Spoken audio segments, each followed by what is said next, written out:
abantu urukundo rwabaye rukeya mu bantu. Yego. Niko ntekereza ari nayo mpamvu Imana irimo ikebura abantu kongera kugira urukundo. Ibintu ni bibiri, ni ukugira urukundo, harimo urukundo, harimo n'urubanza ruzagerekaho amaraso ya wa muntu. Tubahaye ikaze mu ijuru ry'Abera TV, ishakiro ry'ubutumwa bwiza n'ubuhamya bufite ibihamya. Kanda subscribe winjire mu ijuru ry'Abera TV. Inshuti bakunzi mukurikiye Umwerezi TV n'abakurikiye ijuru ry'Abera TV, turasoje. Amahoro y'Imana nabane namwe. Imbere yanyu murahabona umupatro. Patro. Muraho neza. Amakuru yanyu. Turashima Imana. Meze neza. Turashima Imana, Uwiteka aracyakomeje kuturinda. Imana yabarinze. Yego. Urasa neza cyane rwose, uri bien niko bavuga mu Gifaransa. No kubera Imana. Muri so navara vizuri sana. Niko bavuga mu Israel. Navara vizuri. Ndasuje abadukurikiye, amahoro y'Imana nabane nabo. Amen. Amahoro y'Imana nabane nabo, tuyifurije amahoro y'Imana. Yego. Tuyifurije kugubwa neza. Uyu munsi twifuje kuganira nabo, ariko hari abatakwibuka, n'abakoza bakonye bwa mbere, n'abakurana bwa mbere wabasuhuza. Nongeye kubasuhuza mu izina rya Yesu Kristo, bakunzi bacu, bene data, abakristo bene data n'abandi bose ab'Imana yaremye bose baremeye imirimo myiza muri Kristo Yesu kugira ngo yabagenderemo. Turabashuje ku ijuru ry'Abera no ku Mwerezi TV. Imana ibaha umugisha. Mwebwe mukunze kubana natwe mu ijambo ry'iyobokamana rifite intego ikomeye cyane y'Imana ishakamo mu muntu. Imana ibaha umugisha. Imana ibahe umugisha. Ry'amazina ngo ni? Amazina yanjye nitwa Namuhanga Donati Gideon, ndi umukozi w'Imana cyangwa evangeliste. Imana iduhana umugisha. Imana iduhana umugisha. Uyu munsi se mwaduteguriye iki? Uyu munsi Imana yashyize iki ku mutima wanyu? Uyu munsi Imana yashyize ijambo ku mutima wanjye rivuga ngo umuntu wese azabazwa amaraso ya mugenzi we mu gihe atamuburiye, mu gihe amubona ari mu byaha. Wowe ubona umuntu ari mu byaha, uzabazwa amaraso ya mugenzi wawe, ya mwene so. Ni ukuvuga ngo umukiranutsi w'Imana iyo akoze ibyaha wowe ukabasha kumureba cyangwa ukamutererana, ahubwo nubashe kugira ngo umwigishe inzira nziza akomeze gukiranuka, akazapfa apfire mu byaha byo utaramusura. Imana izakubaza amaraso yiwe. Imana izabaza abantu amaraso ya bagenzi babo. Nibanga bakoze iki? Abarebeye abandi bari mu byaha, bakarebera abandi bahura bajya kwa Satani bareba. Yego. Cyangwa akabasuga basunikira. Yego. Ababoshya gukora ibyaha se bo bizagenda gute? Abo ngabo bo bamaze gucirwaho iteka, kuko abakora ibyaha bose kandi babikora babigiza nkana, abo ngabo bafite ibihano byabo nabo bazahananwa nyine na Satani. Ni abase Satani. Ni abase Satani, kuko Satani ni se w'ikibi, ni se w'icyaha cyose. Rero abakora ibyaha bose ni aba Satani, ariko ngo abakora ibyiza n'ab'Imana. Bakora ibyiza n'ab'Imana. Ariko buri gihe umuntu arikiri kwisaba kwiga gukora ibyiza. Si buriya ndatekereza ko intego y'umuntu wundi Imana iri mu muntu ari mugambiriyeho ibyiza. Buryo umuntu akoze ikintu kibi abatengushye Imana, uko ntekereza. Yego. Buri umuntu akwiye gukora ibyiza kiriho. Ahantu nize gusoma havuga ngo ukora ibyiza wigendere. Buri umuntu akwiye gukora ibintu byiza kiriho. Nibwo n'ubundi umuntu yizambwira ngo tuvugaho gatoya ngo ukoze neza uri ku isi ntacyo bitwaye. Kuko nusanga ijuru ririho uzaribona cyane. Ariko byabibabaje utarakoze neza ukazasanga ijuru ririho ugacibwa urubanza. Ni ikibazo gikomeye cyane. Ijuru rirahari. Uko wumva ngo ijuru rirahari, na kuzimu nawo harahari. Kuzimu harahari. Kibazo abantu ntabwo bari gusobanukirwa ijuru bari kujyamo ryari ryo. Bibiliya iravuga ngo ubwami bw'Imana buratwaranirwa, kandi ababujyamo babugishamo imbaraga. Ntabwo ari ibintu byo gukina, ntabwo ari ibintu byo kuza ukinakina mu bwami bw'Imana. No kurwana no guterana amakofi, intambara nziza, ukarwanya icyaha n'igisa nacyo kugira ngo ubashe kwinjira mu bwami bw'Imana. Yego, Imana iguha umugisha. Rero naguha umwanya ngo Imana iduhane umugisha n'abaza kudukurikira bose. Kariho. Murakoze cyane. Reka tubane dusenge Imana mbere yuko twinjira mu ijambo, nk'uko Imana yariduhaye, kandi ijambo rifite ubuhanuzi bukomeye cyane. Mwami Yesu turagushimiye yuko tugeze hano hantu, si kubw'amaboko, si kubw'imbaraga, ahubwo ni kubw'imbaraga zawe. Yesaya yaravuze ngo naba ari twe Mwami Yesu, ahubwo ureke izina ryawe riba ari ryo rihabwa icyubahiro. Uyu mwanya wa none naba ari twe mu ijambo, naba ari twe mu buhanuzi bukomeye mu ijambo ryawe, kuko ari inkota ityaye kandi ibaga igahinguranya. Ndagusabye kugira ngo abantu bose badukurikiye bahe umugisha, bo tugiye kubana nabo muri uyu mwanya, bahe umugisha mu izina rya Yesu. Mwuka wera akomeze kutuyobora mu izina rya Yesu Kristo, amen. Bene data bakunzi b'umusaraba, bakunzi b'Imana, twagira ngo tuganire ijambo ry'Imana rifite ngo umuntu wese, rifite intego ivuga ngo umuntu wese azabazwa amaraso ya mugenzi we. Amaraso ya mugenzi we, buri muntu wese azayabazwa. Niye mpamvu uzabazwa amaraso ya mugenzi wawe? Reka dusome ijambo ry'Imana, buhanuzi butavangiye, buhanuzi Bibiliya ni buhanuzi bundi bukomeye. Dushimiye Imana ko yaduhaye guhanura mu ijambo ryayo, kuko ariho nkomoko y'ubutumwa bwiza. Reka dusome rero Ezekiyeli, igitabo cy'umuhanuzi Ezekiyeli, gice cya 3, umurongo waho wa 18. Ezekiyeli igice cya 3, umurongo waho wa 18. Turasoma imirongo igeze muri 3 yonyine, hanyuma Imana iduhana umugisha kandi umwuka wera ukomeze kutuyobora, atwigishe cyane. Kurikire ubashe kumva message y'iri jambo y'Imana yakuremeye ku isi. Reka dusome mu izina rya Yesu. Ezekiyeli 3, umurongo wa 18. Bibiliya iravuze ngo nimbwira umunyabyaha ni gupfa kuzapfa, nawe numuburire, cyangwa ngo uvugane n'umunyabyaha. 18 haravuze ngo umwihanangiriza kuva mu nzira ye mbi, ngo ukize ubugingo bwe. Uwo munyabyaha azapfira mu byaha bye, ariko ni wowe nzabaza amaraso ye. Ariko nimburira umunyabyaha nave mu byaha bye, cyangwa mu nzira ye mbi, azapfira mu byaha bye, ariko weho uzabukijije ubugingo bwawe. Murongo wa 20 ariwo dusorezaho.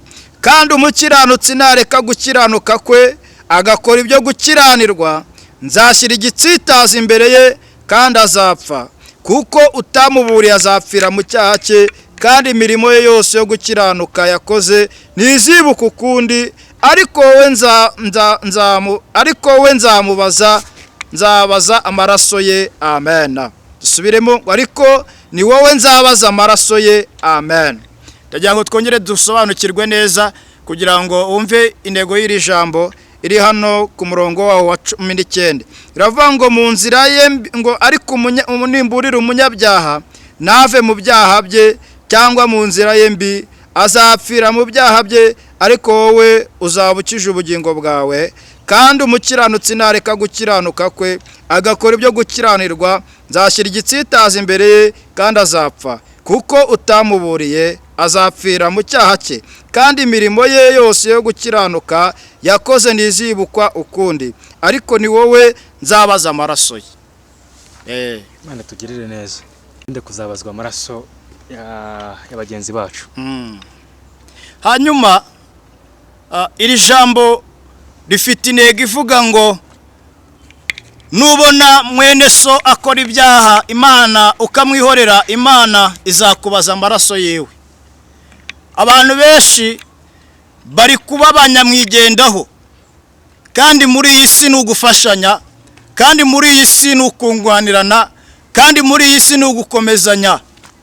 Ndashaka kukubwira yuko ubona umunyabyaha akora icyaha, ukamureba akagwa mu byaha bitandukanye, kandi Imana yaragushyiriyeho kugira ngo mukomezanye, ukamwihorera agapfira mu byaha akarinda apfa, ukamujyanira usororo. Ubundi iyo umuntu apfuye bakamushyingura, imirimo ye birangiye, nta yindi mirimo aba ategereje kuzakora. Gupfa kwe kuba kwarangiye kwageze, imirimo ye yose ibirangiye. Uwo muntu ukarindira ko apfa, Imana izakubaza ubugingo bw'uwo muntu, icyo wakoze kuri we. Ahangaha Bibiliya yavuze ngo umunyabyaha Imana nimuburira, nimubwira ngo wa munyabyaha wawe gupfa kuzapfa, ariko woweho wumvishe ko Imana igomba kugutuma kuri we, ntagire ikintu ukora, uwo muntu azapfira mu byaha byiwe, ariko wowe Imana izakubaza amaraso yiwe. Muntu wese ni inyunganizi ya mwene se, muntu wese ni inyunganizi. Nubona mwene so yayobye akajya mu bapfumu, akajya kuraguza, akajya gushaka izindi mana, ukamwihorera ngo nagenda azabone, wowe wanze kugarura uwo muntu, ndagutangariza yuko amaraso y'uriya muntu Imana izayakubaza.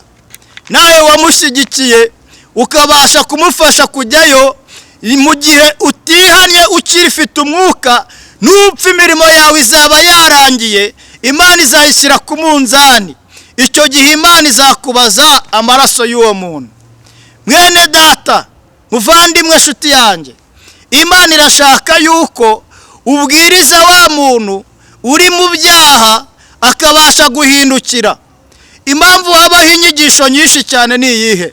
Ni ukugira ngo abantu bose bazamurikwe imbere y'Imana bambaye imyambaro yera kandi bakiranutse, babane n'Imana Data mu gihugu cyo mu ijuru ari abera. Impamvu habaho kwigishwa cyane ni iki? Ni uko umwanzi Satani yamanukiye isi kandi afite imbaraga cyane kuruta abantu, ariko icyo shimira Imana ni uko hejuru y'imbaraga za Satani ari imbaraga z'Imana zirwanirira abera. Wowe ugifite imbaraga ukiri mu nzira nziza, reba uburyo ushobora kwegera uwo muntu umuganirize kugira ngo abashe guhindukira. Yezekiyeli yavuze ijambo rikomeye, yavuze ngo umunyabyaha napfa azapfira muri ko, wowe nzakubaza ubugingo bwe. Wakoze iki? Mushiki wanjye, wakoze iki? Wa mugabo wabo ubona mwene so yaraguye agasubira kunywa inzoga, akasubira mu byangwa n'amaso y'Imana, uwo muntu wakoze iki? Mbese wigeze umusura mu rugo? Mbese wigeze umuhamagara? Mbese wigeze ujya kumureba ngo muganire, mubwire ko kwiriye kugaruka mu nzira yo gukiranuka? Wakoze iki? Nimba utarabikoze, ndakwinginga ubikore hakiri kare, kuko hari igihe cy'urubanza. Umuntu wese azabazwa amaraso ya mugenzi we akiri mu isi. Wo mwabanye agakora ibyaha, wowe ukamureka ntagire ikintu umubwira, Imana izakubaza icyo wakoze kuri uwo munsi. Imana izakubaza icyo wakoze kuri uwo munsi. Abantu muri iyi minsi bafite gahunda yo kwibana ku giti cyabo, ariko Imana siko ibishaka. Irashaka kugira ngo abantu bose babane amahoro kandi bahugurana muri Zaburi n'ibihimbano by'umwuka, bigishwa neza ijambo ry'Imana, kwitondera umwami Yesu. Ariko abantu muri iyi minsi bafite uburyo bari gutererana bagenzi babo, kandi Imana yabireba ikagira agahinda, kubera ko icyo yakuremeye ntabwo uri kugikora. Imana yagushyizemo ubutwari, gushyiramo n'ubushobozi bwo kwigisha umuntu kugira ngo ave mu ngeso ziwe mbi, agikora ibyo gukiranuka, ariko muri icyo gihe ntabwo uri kugikoresha nk'uko bikwiriye. Ndashaka kubwira ko Imana izakubaza amaraso ya mugenzi wawe.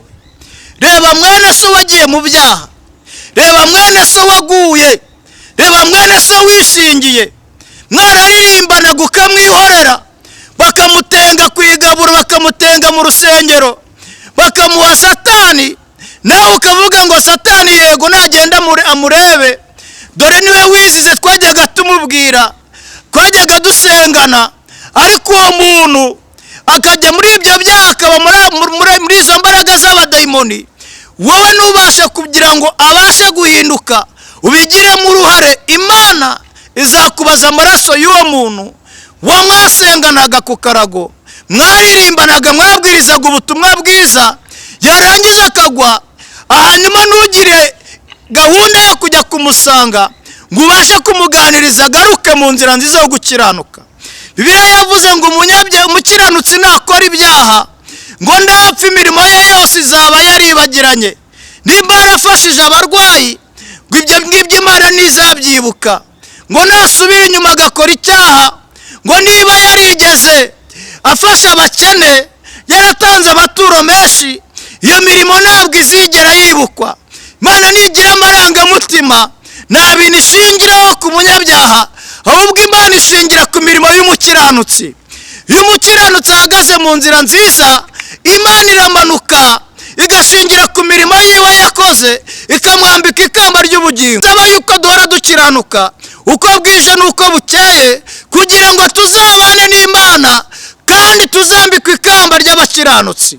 Reka nkubwire ngo rero, hindukira mwene so, hindukira mwene so wagiye mu ntege nke, hindukira mwene so wagiye mu byaha, hindukira mwene so wakoze icyaha, wagize urukundo ruke, hindukira mwene so wazanye inzika, wazanye amagambo, wazanye intonganya, yagiye agakora ibidakwiriye. Umusanga umuganirize kugira ngo utazabazwa amaraso yiwe, kuko nutabikora akarinda apfa, ukazajya kumushyingura utarigeze umusura ngo umuganirize, Imana izakubaza amaraso y'imbere y'Imana. Mu gihe cyo gucirwa imanza izakubaza icyo wakoze. Imana izakubaza icyo wakoze. Mwene data, Imana izakubaza icyo wakoze. Birakwiriye yuko wegera abantu ukabaganiriza, ukareba wa muntu wawe uri mu ntege nke, ukamusanga ukamuganiriza. Niyo mpamvu Yesu yaje mu isi, aje gupfira abanyabyaha. Wowe uri gukora iki muri kino gihe? Wowe uri gukora iki muri kino gihe? Imana yavuze ngo izakubaza amaraso ya mwene so. Mwene so wagiye mu ntege nke, mwene so ukora ibyaha, mwene so wicaye ukavuga ngo ntagenda azabone, mwene so watereranye, Imana izakubaza amaraso yiwe.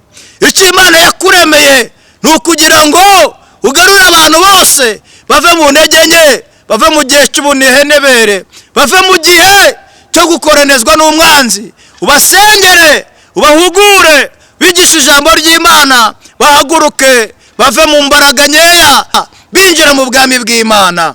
Niyo mpamvu ukwiriye mwene data kugira icyo ukora kugira ngo abantu bave mu mbaraga, bave mu butware bwa Satani, bave mu gahinda, bave mu bwihebe. Ni wowe ugirisha ushaka kugira icyo ukora. Gira icyo ukora kugira ngo abantu b'Imana bagaruke mu nzira nziza, kuko nutabikora uzabazwa amaraso yabo. Iyo nibwo butumwa Imana yari imaye shaka kukugezaho kuri uyu mwanya wa none. Wowe dukurikiye ubona mwene so agakora ibyaha ukicecekera imbere y'Imana, uzabazwa amaraso ya mwene so. Ariko numuburira ukamwigisha akanga kuva mu nzira ziwe, Imana ntabwo izakubaza amaraso ye, uzitwa umukiranutsi. Kandi uwo mukiranutsi atazibwira ngo imirimo ye izamutsindishiriza, kuko kwizera ntabwo gutsindishirizwa n'imirimo. Ntabwo mu byaha agasubira inyuma, ibyaha bye byose n'imirimo yakoze byose bizahwana, ntabwo bizigera byibuka imbere y'Imana. Uwo muntu azapfa arimburwanwe na Satani, bajye muri Gehenomu, Imana ibatsembe bamareho. Ntabwo Imana izashingira ku mirimo yakoze, kuko hari abantu bitwaza ngo bakora imirimo ariko ari abanyabyaha. Abo ngabo iyo mirimo yose bakora ntabwo izibukwa imbere y'Imana. Imana iguha umugisha. Shoje nkubwira ngo hindukira urebe mwene so, hindukira urebe mwene nyoko, hindukira urebe mugenzi wawe, ujye kumubwiriza kugira ngo utazabazwa amaraso yiwe. Nibwo uzabutsindishirizwe imbere y'Imana, kandi uzaba ukoze imirimo myiza. Imana izaguhembera kuri urya munsi, uzinjira mu bwami bw'Imana, ikaguha ikamba ritatseho inyenyeri, ikamba ry'abahinduriye benshi ku gukiranuka. Imana iguha umugisha. Shalom shalom. Kwagira ngo dutange nimero zacu mujye mudukurikirana, hanyuma Imana ijye ibaha umugisha. 078 968 24 23. Wadukurikira ku ijuru ry'abera, ukakanda subscribe kugira ngo tubashe kubana umwanya w'ijambo ry'Imana Imana iba yaduhaye. Ukajya no ku Mwerezi TV, aho hose tuba duhari. Imana iguha umugisha. Imana ibahe umugisha. Amen. Niba nagukurikiye neza wavuze ngo Imana izabaza abantu amaraso yabo, amaraso ya bagenzi babo. Umva ari ubutumwa bukomeye. Uyu amaraso ndatekereza ko ni ikintu gikomeye, kuvuga ngo umuntu arabazwa amaraso ya mugenzi we. Yego. Ni ubutumwa bukomeye tuzaniye. Haleluya. Natekereza ko buriya bajya bavuga ngo iyo umuntu amenya amaraso aramukurikirana. iyo umuntu amenya amaraso aramukurikirana. Rero na message nayumvise njye nagerageje kuyumva, ariko numva iteye ubwoba uburyo umuntu azabazwa amaraso ya mugenzi we. Nivuga ngo uwishe umuntu azabazwa amaraso ya mugenzi we, azabazwa amaraso yamennye uwamwishe. Hari abantu bakora ibyaha bakica undi akica undi, hari n'abica abandi mu buryo bw'umwuka. ayo maraso bose bazayabazwa. Arababica live, ariko hari n'ababica mu buryo bw'umwuka. Abo batandukaniye, ari uwica umuntu mu buryo bw'umwuka n'uwica umuntu mu buryo bwa nyabwo akamukora mwuka agapfa. Abantu batandukaniye. Ubundi umuntu wica undi mu buryo bw'umwuka, wowe nukora icyaha ugasambana, ukava mu kwera kw'Imana, ukava mu gukiranuka kw'Imana ugakora gukiranirwa. Njyewe nkagenda nkahagarara ku musozi nkavuga ngo nimumwihorere uriya n'ubundi yari asanzwe asambana, n'ubundi niko ameze, nimumureke, mwikurirwa mumuganiriza mumwihorere. Icyo gihe nzaba ngwishe mu buryo bw'umwuka, kuko icya mbere wowe uba wiyishe, ariko nanjye mba shizemo imbaraga noneho zo kukurangiza burundu, kandi nifite imbaraga zo kugira ngo nkuzure. Yego. Aho ngaho Imana niho yagaragaje ijambo rivuga ngo Imana izakubaza amaraso y'uwo muntu napfira mu byaha byiwe. Narinda apfa utaramugeraho ngo umuzure, Imana izakubaza amaraso ye. Icya kabiri, umuntu wishe undi akamwica, urugero hari abantu bigeze bica abandi muri jenoside, abo ngabo Imana nabo nibadahindukira, Imana izababaza amaraso y'abo bantu, izababaza amaraso y'abo bishe cyane. Imana itugirire neza, iturinde kuzabazwa amaraso. Buriya n'umuntu ngo uwanga mwene se n'umwicanyi, ko birivuga. Biravuga ngo uwanga mwene se n'umwicanyi, ni ukuvuga ngo icyo gihe uzaba wanze mwene so. Mwene so uzamureba mu byaha, uzamureba aho ari kwigaragura, uzamureba uburyo Satani ari kumugira imbata, uzamureba ukuntu asigaye asinda mu nzira, uzamureba ukuntu asigaye arara mu ndaya, uzamureba ukuntu asigaye atobora amazu y'abandi, ntagire ikintu ukora ngo numusaba umuganirize umusengere. Icyo gihe uzaba wanze mwene so, uzabura umwicanyi. Byumvise neza, ijambo ry'Imana rirashishikariza abantu kugira urukundo rwaruhora. Mvuga ngo kuba umuntu yagira urukundo rwaruhora mugenzi we, niko nabyumvishe. Abantu urukundo rwabaye rukeya mu bantu, niko ntekereza. Ari na mpamvu Imana irimo ikebura abantu kongera kugira urukundo. Ibintu ni bibiri, ni ukugira urukundo, harimo urukundo, harimo n'urubanza ruzagerekaho amaraso ya wa muntu. Yego. Rwa rukundo warukoresheje iki? Mvuga ngo wabonye mugenzi wajya mu byaha akarinda arimbuka, azabazwa amaraso yo mugenzi we. Yego. Dushimiye abantu badukurikiye, tunabasaba ko baduha inyunganizi, bakaduha ibitekerezo, bagomba kutuba hafi ku macano bavuze. Yego. Bose Imana iduhana umugisha. Amen. Turabashimiye. Ciao. Amen. Abadukurikiye nabwira ko hari serivisi nziza dutanga. Abakeneye amatelefone bahamagara kuri 0788 n'abakeneye serivisi z'irembo, mutation, kwamamaza, ndetse n'ibindi bijyanye n'ubutaka, andi maserivisi byose, ndetse n'abakeneye kwa imyambaro myiza bajya kuri Alice, tuzabaha nimero yabo wayibabwira. Ni umutayeri mwiza cyane, ni umudizayini mwiza cyane, ukunda nanjye niwe wanyambitse gutya. Yego. Imana imuha umugisha. Atanga nimero ya telefone. Nimero ye ni 0784 39 746. Yego. Abadukurikiye bakeneye izo serivisi maze duhamagara. Reka dukomeze n'umwanya w'ijambo ry'Imana, dusenge, tuha umwanya musenge, mara gusenga mukomeze n'umwanya w'ijambo ry'Imana mwaduteguriye.